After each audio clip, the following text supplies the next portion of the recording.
Lark Whitfield was 21 years old the cold March morning. A manila envelope from the Lubeck town clerk arrived at the Bangor General Delivery window, where she had been holding her mail since the previous November. She had been sleeping in the back of a 2004 Subaru Outback in the long-term parking lot of the Bangor International Airport for almost 6 straight weeks. She had $573 in a credit union savings account. She had a 5-year-old tricolor beagle named Biscuit curled against the small of her back most nights for warmth. She'd been orphaned at 19 when her mother had died of stage 4 breast cancer in the small Bangor hospice where her mother had worked as an orderly for 16 years. The Quoddy Point Lighthouse had stood at the far eastern edge of Lubeck, Maine since 1875. It was a small 28-foot white wooden tower attached to a Cape Cod keeper's cottage on a 3-acre rocky island connected to the mainland by a low gravel causeway passable only at low tide. The Coast Guard had deactivated the light in 1976 when the regional navigational aids were automated. The last keeper, a quiet merchant marine veteran named Captain Silas Bellamy, had lived alone in the cottage from 1976 until his death at the age of 88 in 2008. The town of Lubeck had owned the parcel ever since. Nobody had wanted it. The town clerk wanted $10 and the cost of a notary stamp to get it off the rolls. She had come east to clean the place out and sell it back to the town for what little salvage the cottage might bring. But when Biscuit refused to leave a single loose plank in the back corner of the small wooden boathouse on the second cold morning after they crossed the causeway, and she pried the plank up with a crowbar she had found in the cottage shed, she found something Captain Silas Bellamy had spent the last 50 years of his quiet life quietly collecting, against the day a young woman the town clerk had told him would never come, finally walked up his lantern room stairs. Lark Whitfield had never been to Lubeck. She had grown up in Bangor, 110 miles inland, in the second-floor apartment of a tan 2-story house on a quiet street called Pine Court. Her mother, Caroline Whitfield, had been a hospital orderly at Eastern Maine Medical for 22 straight years. Her father, Joel Whitfield, had been a Penobscot Bay lobsterman, a single boat operator out of the harbor at Stonington, who had drowned in a sudden squall off Schoodic Point in the spring of 2007 when Lark was 4 years old. The Coast Guard had recovered the boat. The Coast Guard had never recovered her father. Caroline had raised Lark alone for the next 15 years on a hospital orderly's wages, and Caroline had died of stage 4 breast cancer at the age of 46 in the same small hospice she had worked at since the year Joel had been lost. Some women take from you. Some women keep things for you.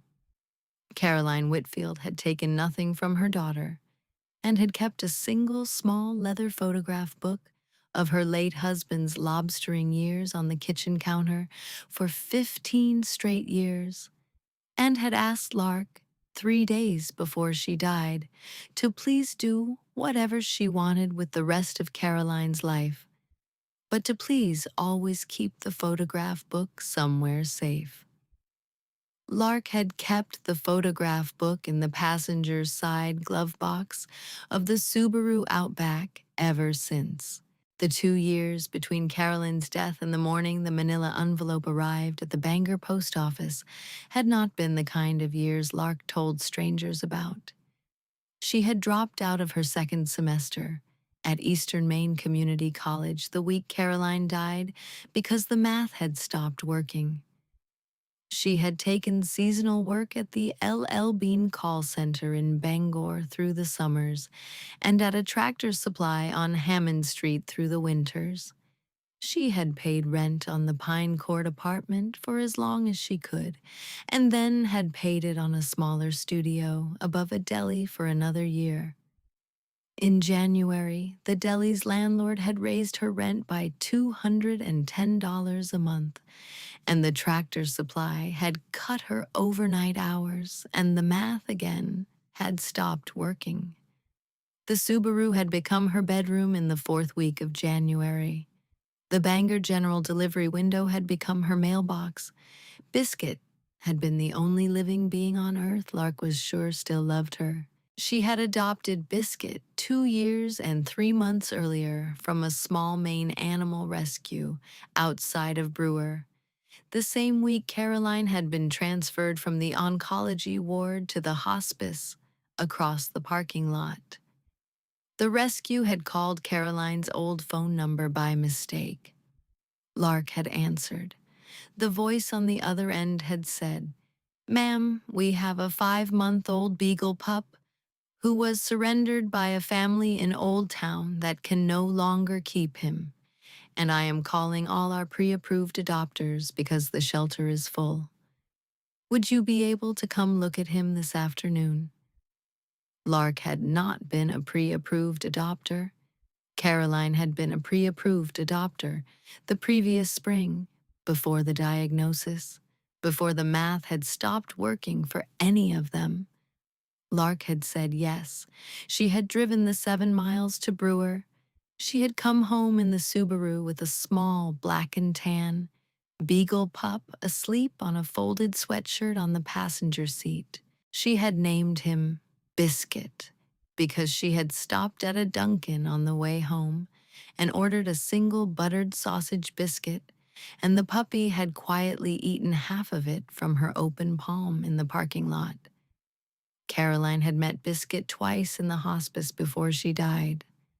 The manila envelope from the Lubeck town clerk arrived on a Tuesday morning in the third week of March.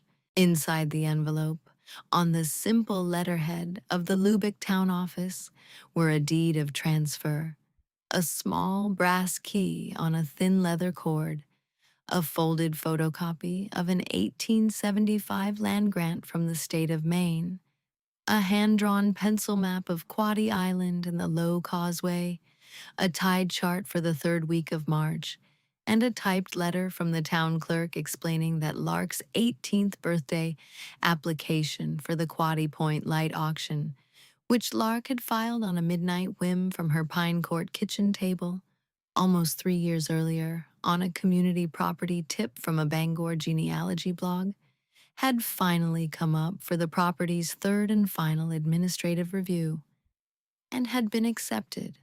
The fee was $10 and the cost of a Maine notary stamp. The town clerk's letter ended with the line, "The causeway is passable only at low tide. Plan your visit carefully." Lark drove east from Bangor on the morning of the third Wednesday of March, with Biscuit in a soft mesh carrier on the passenger seat of the Subaru, and Caroline's small leather photograph book, and Hank Pritchett's manila envelope, and a stack of 2-paper grocery bags from the Hannaford in Bangor in the back.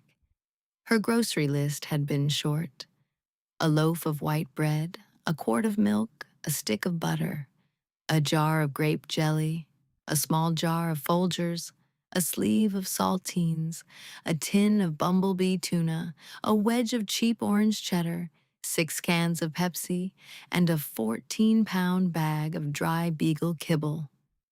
The drive across coastal Maine on US 1 took her 4.5 hours through low pine forest and small fishing towns with single intersections and white Methodist churches. She stopped halfway in a town called Machias at a small roadside diner called May's Riverside, ordered 2 eggs over easy and 2 strips of bacon, and a small dish of home fries, and dry wheat toast and black coffee, and slid the bacon onto a paper napkin to fold into a foil square for Biscuit in the Subaru. The waitress, a quiet woman in her 60s, named Mrs. Calhoun, who was not the Mrs. Calhoun Lark would meet 2 days later, but was a cousin of hers, refused her tip, and said only, "You drive careful out to Lubeck, hun. Tide is at 12:47. Lark made the causeway at 12:32. Quoddy Island in low tide sun looked the way it looked in the only Maine guidebook photograph Lark had ever seen, which was to say it looked small and rocky and weather-bleached and indelibly old. The lighthouse itself was a small white wooden tower, 28 feet tall with a black iron railing around the lantern room, and a small attached Cape Cod cottage with a stone chimney and a black shingled roof. A small wooden boathouse with two great barn-style doors sat at the back of the island, set into a sheltered cove behind a low ridge of granite. The Subaru bumped slow across 200 yards of gravel causeway at low tide, with the salt smell of the bay coming through the cracked window and Biscuit upright on the passenger seat, with his long, velvety ears blown back in the cold March wind. The brass key from the town clerk's envelope turned on the first try in the cottage's back door lock. The cottage had been swept. The cottage had not been swept recently, but it had been swept thoroughly, enough at some point in the past 15 years that the dust on the wooden floor was only a fine gray film. The front room held a small black ironwood stove, a narrow iron bed against one wall, a hand pump sink, a wooden table with two chairs, a small bookshelf full of dark blue cloth-bound Coast Guard logbooks dated in faded gold ink along their spines from 1947 through 1976, and a small framed sepia photograph on the table of a young man in a 1940s merchant marine uniform standing on the deck of a ship. The back room held a workbench and a tall, narrow oak filing cabinet. The whole cottage smelled of cedar and cold wood smoke, and the faint, clean, astringent smell of 50 years of brass polish. There was dust on the table. There was almost no dust on the bookshelf. Biscuit sniffed the entire cottage in slow, careful zigzag passes and gave it his patient veterinary approval. Then he walked through the open back door, picked up a tight scent at the cottage stoop, followed it across the small flagstone path to the wooden boathouse, sat down at the great barn-style doors, and would not move. Hey, friends, if you've made it this far into Lark Whitfield's story, do me a favor and hit that subscribe button right now. Because what Biscuit found under the back corner of the boathouse floor on the second morning is the part of this story I have been waiting all afternoon to tell you, and you do not want to miss what comes next. Welcome to Truth of the Roads. Settle in. The boathouse was secured only by a simple wooden latch, the way small Maine boathouses had been secured for 200 years. Lark lifted the latch with one mittened hand. The right-hand door slid back on rusted iron rollers. Inside, in a small slip of dark seawater beneath the floor planks at the back of the building, was the worn wooden hull of a 20-foot Maine dory, painted Coast Guard white and trimmed in red, suspended on heavy canvas slings just above the surface of the water. Above the dory, racked carefully on the right-hand wall, were the tools and life rings and signal flags and weatherproof rope coils of a man who had kept this small boathouse in working order every year of his adult life until the year he died. Captain Silas Bellamy, by Lark's count of the dated tackle boxes on the right-hand wall, had stopped keeping new dated entries in 2007, the year before he died. The boathouse smelled of cedar and tar pitch and brass polish, and the faintest cold green smell of a small Maine cove at low tide. Biscuit walked the entire perimeter of the wooden floor in slow, methodical zigzag tracking passes, his long, velvety ears trailing low over his nose, the way scent hounds do when they have found a smell they cannot yet locate the source of. He worked the front corner of the boathouse. He worked the right-hand wall. He worked the back corner near the dory slip. At the back of the boathouse, on the planking just beside the small wooden workbench, Biscuit stopped. Biscuit sat down. Biscuit looked up at Lark with his soulful, warm brown eyes, and his single long velvety tail laid flat against the cold floor. And he made the small, low, single bark of a beagle who has finally found the corner of the world he was put on earth to find. Lark spent the rest of that first afternoon in the cottage. She lit the wood stove with cedar shavings from a tin box beside it. She unloaded the Subaru. She made a pot of coffee in the enamel percolator she found in the cabinet over the hand pump sink.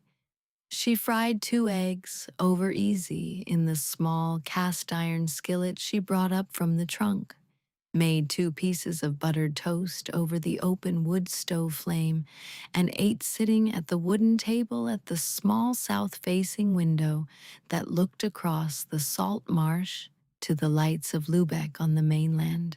She poured Biscuit's dinner from the 14-pound kibble bag into a battered tin bowl she set on a folded blue dish towel by the stove. Biscuit ate fast and noisily, and his long, velvety left ear trailed in his water bowl while he drank afterward, the way Beagle ears always do. She broke a small dog biscuit from a glass jar she had brought from the Bangor Hannaford and gave it to him as his evening treat. He sat for it. He took it gently. He carried it back across the cottage to the wood stove and ate it lying down in the warmth. That first night, Lark slept on the iron frame bed under her mother's old quilt, and Caroline's small leather photograph book on the pillow beside her, with Biscuit curled in the warm hollow behind her knees. She dreamed of her father, whom she had not dreamed about in almost 2 years, standing on the deck of a small lobster boat at sunset. She woke before dawn to the small, low single bark of Biscuit from the open back door of the cottage. He had not slept. He was sitting at the great barn-style doors of the boathouse in the cold, blue pre-dawn light, looking back over his shoulder, waiting for her. She made coffee. She fed Biscuit. She put on her boots and her field jacket and her grandmother's old wool mittens. She found a long iron crowbar leaning against the cottage shed wall.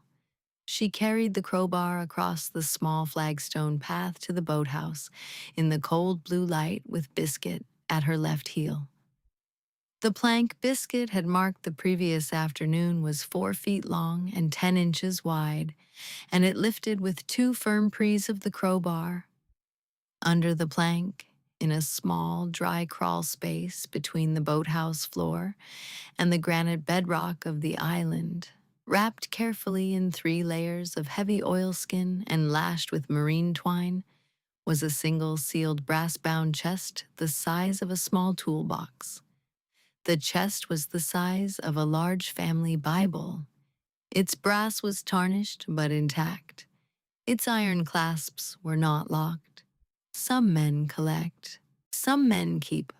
Captain Silas Bellamy had collected, and Captain Silas Bellamy had kept, and Captain Silas Bellamy had spent 50 quiet years on a 3-acre rocky island in Lübeck, Maine, doing both at the same time without telling a single living person what he was doing.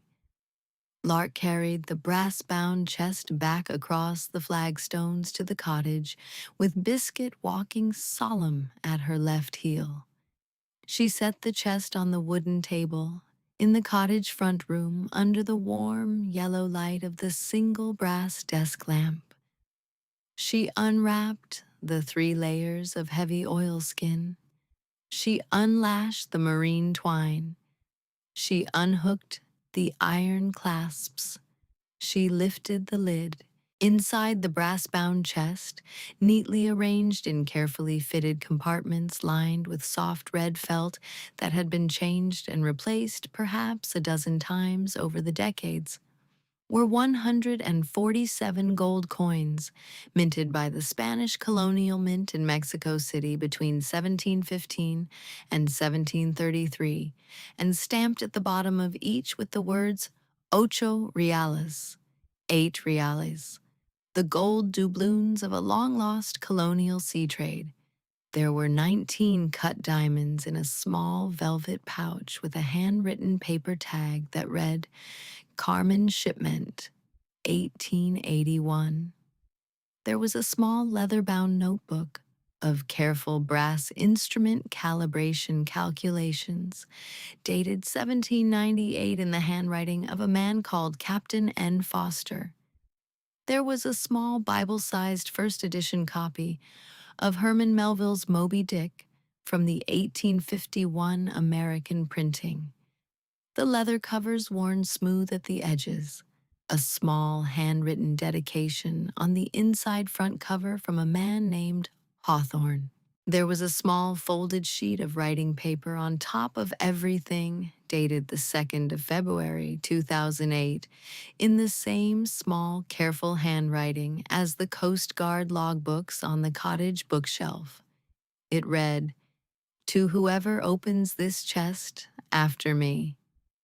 The contents of this chest are the work of 50 years of patient careful attendance at maritime estate auctions, antique dealer backroom sales, and small private estate sales from Booth Bay to Halifax. Every piece in this chest is documented in the green leather inventory book on the third shelf of my cottage bookcase. Every piece in this chest was bought lawfully and paid for in full. None of it was ever stolen. Take care of it. Take care of the dog if there is one. Silas Bellamy, keeper. Wade Pritchard arrived in Lubeck on the 8:45 Coast Trailways bus the following morning. Wade was 27 years old, a U.S. Navy diesel mechanic, just 6 months out of his third deployment, lean and tall and quiet, with a faded olive drab t-shirt under a brown canvas barn coat, and the careful, watchful posture of a person who had recently been to a place he did not yet know how to talk about. He had heard, the way young veterans hear things, from a small Maine nonprofit in Bath that had been trying to find seasonal work for him, that an old lighthouse property in Lubeck had quietly come back into private ownership and might need a hand. He walked into May's Riverside Diner in Machias on the road back to the bus terminal that afternoon and asked the waitress where the new owner of Quoddy Point Light was eating breakfast. The Mrs. Calhoun behind the counter, who was not the Lubeck. Mrs. Calhoun told him she did not yet know, but she could find out. She called her cousin in Lubeck. Her cousin walked the half-mile to the causeway that afternoon at low tide and told Lark a young man from Bath was looking for her. Lark met Wade on the cottage porch at 3 the next afternoon. She said, "What did you do in the service?"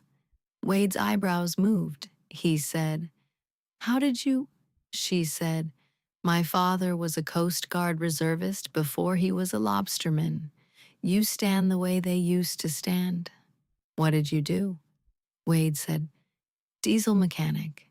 3 deployments. I came out 6 months ago." Lark said, "Have you got somewhere to sleep tonight?"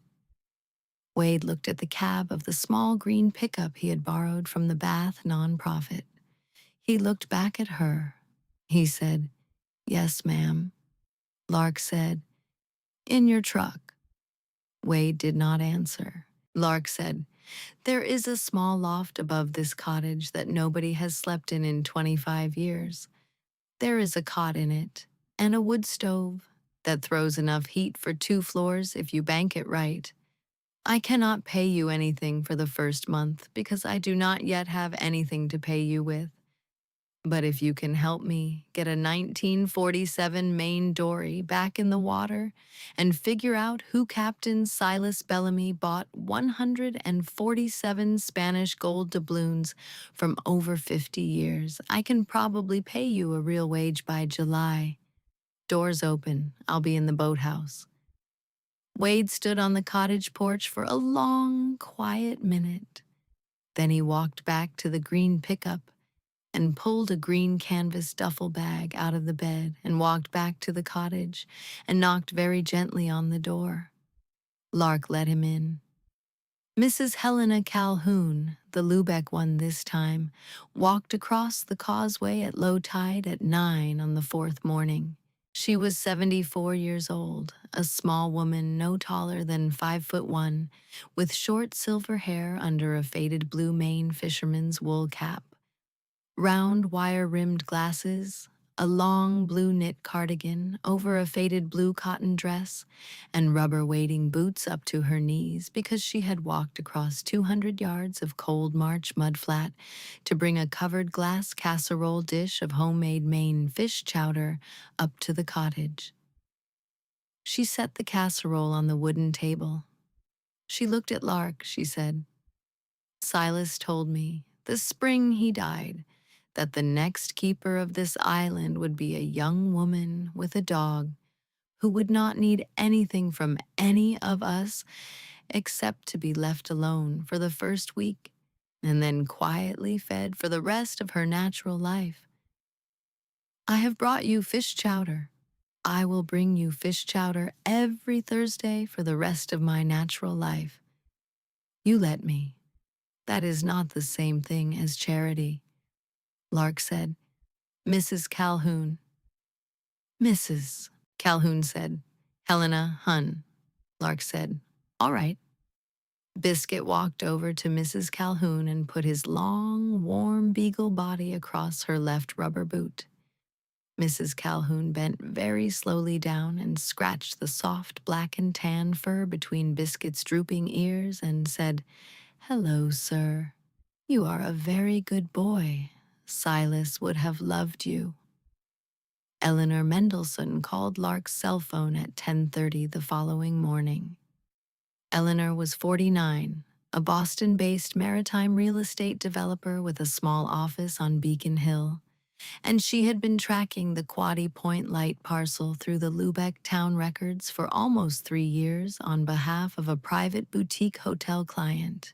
She told Lark, in the careful, condescending voice certain Boston women reserved for young Maine, women whose names they did not yet know, that she had been authorized by her firm to make a one-time offer of $85,000 cash for the parcel, the cottage and the boathouse with a 14-day close, all paperwork handled by her office. Lark said, Eleanor, the parcel is not for sale. Eleanor said, Hannah, I understand the sentimentality of inherited properties. Could I drive up next Tuesday and walk through? Lark said, Eleanor, the parcel is not for sale at any price. I am opening the Lighthouse next summer as a small private maritime museum and 2-room bed and breakfast. You are welcome to come stay one weekend. Have a good morning. Eleanor called back 6 days later with 120,000. She called back the next week with 170. She called back at the end of April with 245,000 cash and a separate side offer of 40,000 for the dory alone. Lark said no in the same calm voice from the same cottage porch with the same Beagle at her left boot. Each time she hung up, Mrs. Calhoun was somewhere nearby with a fresh covered casserole dish, and Mrs. Calhoun said only some version of, Good girl, you hold. And Lark held. Hank Mendel drove up from Cutler the second Thursday in April in a faded blue 1996 Ford Bronco. He was 80 years old, retired from the Coast Guard at the rank of commander after 34 years of regional service out of Eastport. And he had known Silas Bellamy from 1953 until the day Silas died. He walked across the causeway at low tide with a small leather case under his right arm and a quart thermos of black coffee in his left hand. He sat at the cottage table with Lark and Wade for almost 4 hours that morning while Mrs. Calhoun warmed her fish chowder on the wood stove. He examined every piece in the brass-bound chest. He read every page of the green leather inventory book Silas had kept on the third shelf of the bookcase. He told Lark, in the soft, slow voice retired Coast Guard commanders of his generation reserved for serious matters, that what was in the brass-bound chest was the largest and best documented private collection of small American maritime trade antiques he had personally seen anywhere on the eastern seaboard in his 34-year career. He said, Silas spent every spare dollar of his Coast Guard pension and his merchant marine settlement on these auctions, Lark. He drove down to estate sales in Booth Bay every other weekend for 40 years. He drove up to Halifax twice a year. The doubloons came from a single 1976 estate sale outside Camden, from the widow of a 1930s wreck salver named Captain Foster. The diamonds came from an 1881 Halifax customs auction. The Melville came from a backroom dealer in Booth Bay in 1962. The conservative auction value of this chest, sold piece by piece through the right small specialty houses over the course of 18 months, is approximately $1,200,000.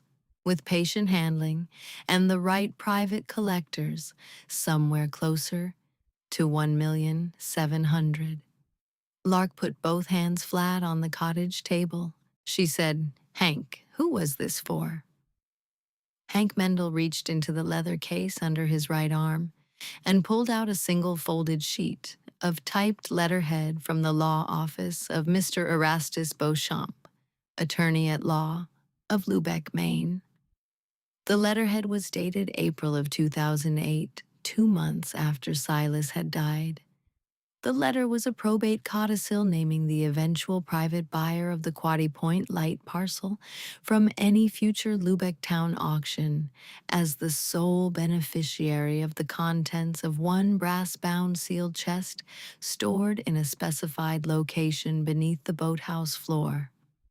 The codicil had been filed with the Lubec Probate Court in May of 2008. Silas Bellamy had written it himself with Mr. Beauchamp's careful legal assistance in the second-to-last week of his life. He had not known when or to whom the lighthouse would eventually go. He had only known that whoever finally went to the trouble of buying a 3-acre rocky island from a tide-locked Maine town for $10 and a notary stamp would be exactly the kind of person who deserved what he had spent his life keeping. Some men collect for the auction house. Some men collect for the museum. Silas Bellamy had collected for the next keeper, and he had kept it for her for 50 straight years. Lark cried for almost an hour at the cottage table.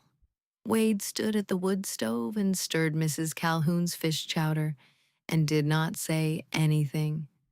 Mrs. Calhoun sat across from Lark and did not say anything either. Biscuit climbed into Lark's lap and laid his small, warm, tricolor body across her thighs and pressed his cold black nose into the hollow of her throat, the way scent hounds do when they have understood that the work they came to do is done. Aunt Margot Whitfield called from Boston the following Tuesday afternoon. Margot was Lark's father, Joel's older sister, who had been a corporate paralegal in Boston for 34 years, and who had quietly lost touch with Caroline Whitfield in the years after Joel had been lost at sea. She had read about the Quaddy Point Light reopening in the Boston Globe travel section, which had picked up Mrs. Helena Calhoun's small Lubeck Daily News mention in late April. Margot's voice on the phone was thin and tired, and she had been crying for a long time before she had finally found the courage to call. Margot said, Larky, I read the article. I have not earned the right to say what I am about to say, but I am going to say it. I am so sorry I did not stay in touch with your mother. I am so sorry I did not come for you the year she died. I am so sorry I let almost 17 years of your life happen without me in any small, useful piece of it. I am so sorry. Lark let her finish.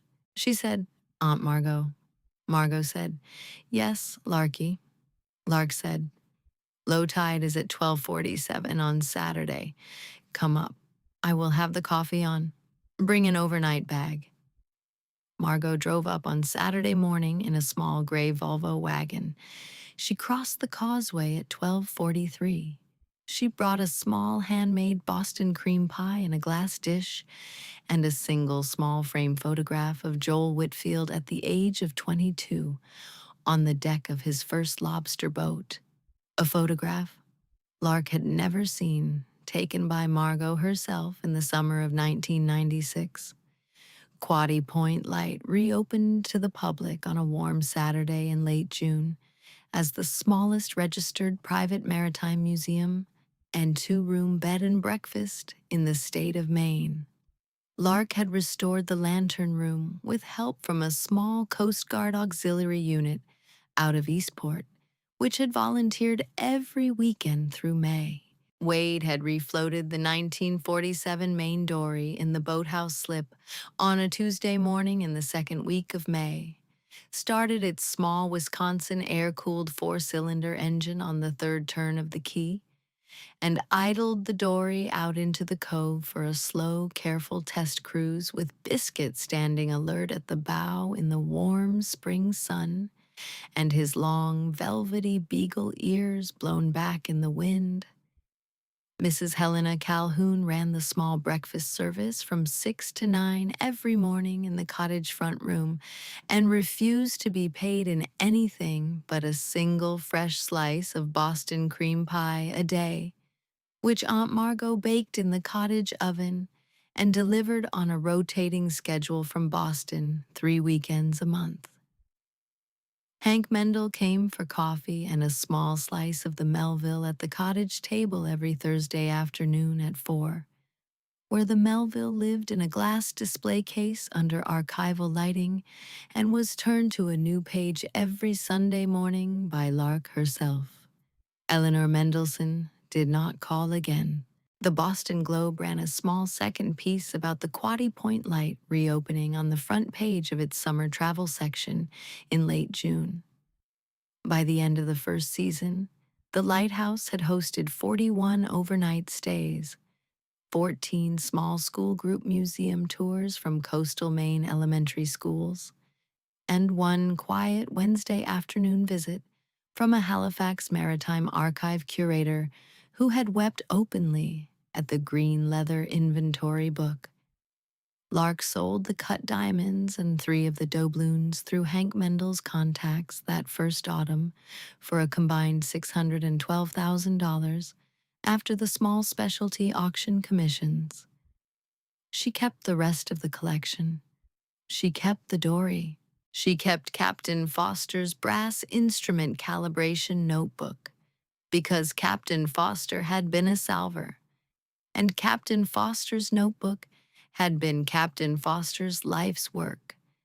And Lark understood, in the new, careful way she had come to understand things since she had walked across the causeway in March, that some inheritances are not yours to spend. Biscuit lived with Lark in the small cottage for the rest of his good long Beagle life. He patrolled the boathouse every morning at first light. He ate his kibble from the same battered tin bowl Mrs. Calhoun had set on the folded blue dish towel by the wood stove on the morning of the first reopening. He sat at the cottage table beside her at every breakfast and stared at her plate until she gave him a corner of toast. He took his single small dog biscuit from the glass jar on the counter every evening before bed. He carried it across the cottage and ate it lying down in the warmth of the wood stove the way he had eaten the first one on the first night. He died peacefully in his sleep in the warm hollow behind Lark's knees at the age of 14, on a quiet Sunday morning in the third week of October, in his 8th year as the second longest tenured resident of Quoddy Point Light. Lark Whitfield was 22 years old now. She was the sole proprietor of Quoddy Point Light, Lubeck, Maine, established 1875 and reopened 2026. She had Wade on the dory and the lantern. She had Mrs. Helena Calhoun on the breakfast service. She had Hank Mendel on Thursdays at 4. She had Aunt Margot 3 weekends a month with a fresh Boston cream pie. She had $413,000 in a small community bank in Eastport in her own name. After the auction commissions, and the back tax settlements, and the small annual Lighthouse preservation grant she had quietly directed toward the cottage roof, she still kept Caroline's small leather photograph book in the passenger side glove box of the 2004 Subaru Outback. She still set the cottage table for 2 at every breakfast, in case Wade walked over from the boathouse. She still walked the cottage perimeter every evening at sundown with Biscuit at her left heel, the way Captain Silas Bellamy had walked it for 50 straight years before her. Quoddy Point Light, 1875, and now. This has been Truth of the Roads. If you've stayed with us this long, thank you. If Lark's story meant something to you tonight, leave a comment below, telling us about the small, faraway place that has been waiting on you. We read everyone. We will see you on the next quiet road.